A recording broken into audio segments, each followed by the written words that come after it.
Hi guys, today we'll talk about how can you select gender on your app. We're going to figure out the solution on how you can do that on your app.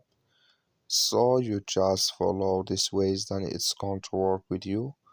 All you have to do in first, you just go here above your photo profile, click on it.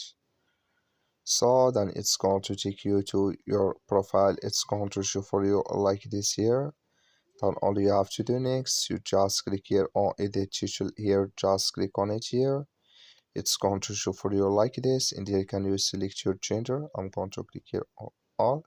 You click on save, then it's going to add video here. When you click on it, it's going to show for you like this.